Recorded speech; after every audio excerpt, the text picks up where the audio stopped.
Well, today marks World Prematurity Day, a day that aims to raise awareness of preterm birth and the concerns of preterm babies and their families worldwide.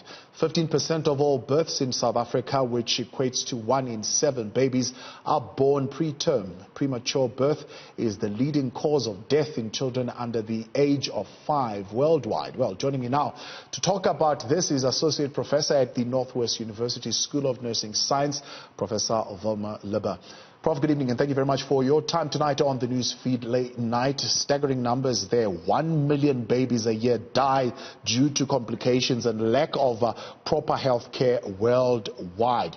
Talk to us about the significance of this day and why this day is observed. It's been 10 years now when it happens every day on the 17th of March. And how does this impact on the work that you're doing?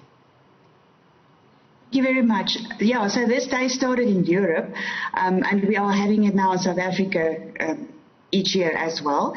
And it's really there to tell parents about prematurity and what it means when you have a premature baby and how you can prevent it, but more important, when you do have a premature baby, what you can do about that and how you can bond again with your baby.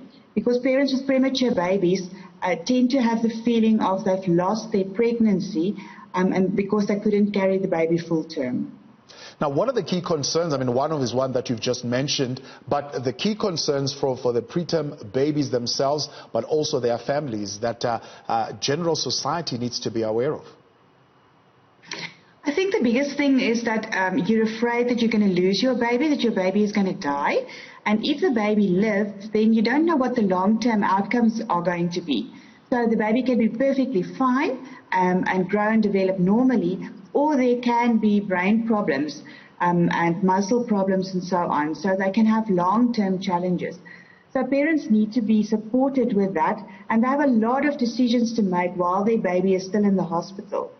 And while the baby are in the hospital, they can be supported not only by the medical staff, but also from friends and family around them.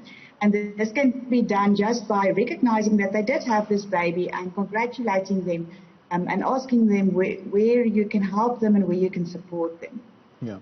Now, the European Foundation for the Care of Newborn Infants, as you mentioned, are the custodians, I suppose, and the founders of this day. As a network, they represent the interests of preterm and newborn infants and their families. What kind of work do they do, and how can communities support them? They do work on looking at why premature birth happens and what we can do to prevent that. And in South Africa, we can't do that much to support the European foundations, but we have a lot of South African foundations and organizations that can be supported. So there's a lot of NPOs. Most of the big hospitals also have a drive towards prematurity and prematurity awareness. So there's fundraisers so that we can also improve our neonatal units in South Africa. So I'm glad to say that a lot of our units are doing a very good job.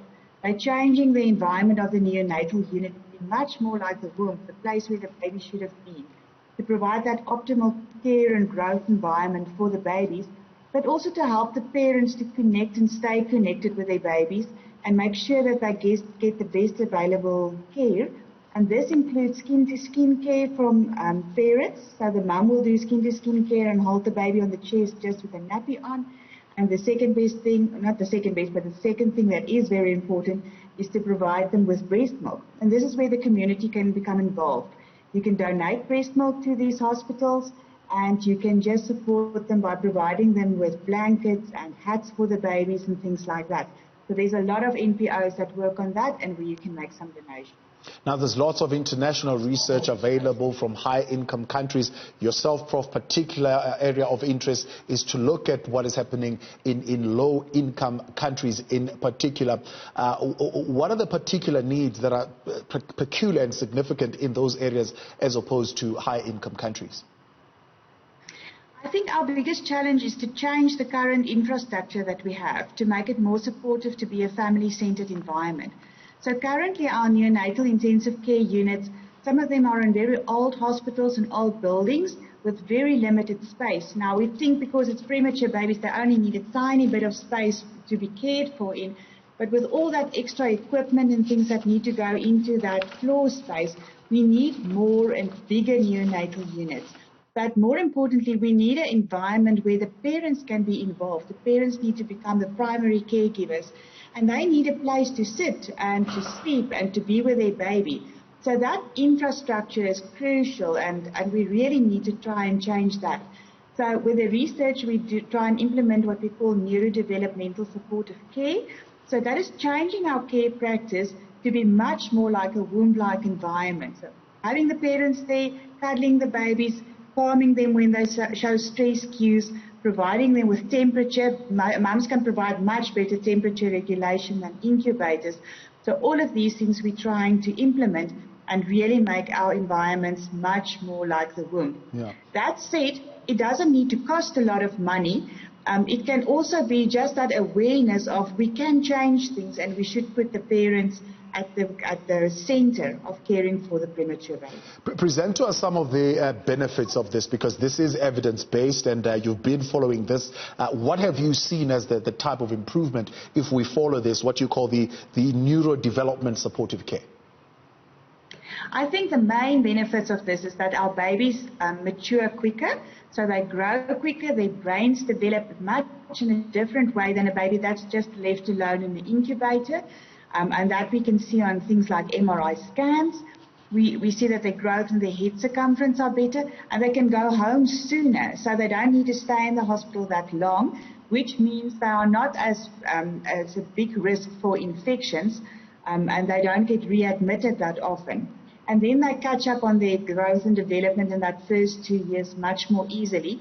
And then, of course, for the parents, they work through the grieving process.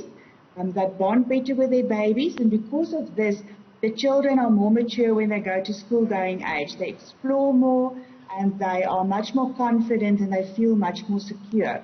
And it also helps the parents not to develop that bad post-traumatic stress syndrome, because that's something that happens and that's very real in prematurity. And it can still be evident in the first year after the birth of that baby. So there's a lot of these benefits, and then, of course, all of this create a cost benefit for the hospital, and specifically then for the lower income sector.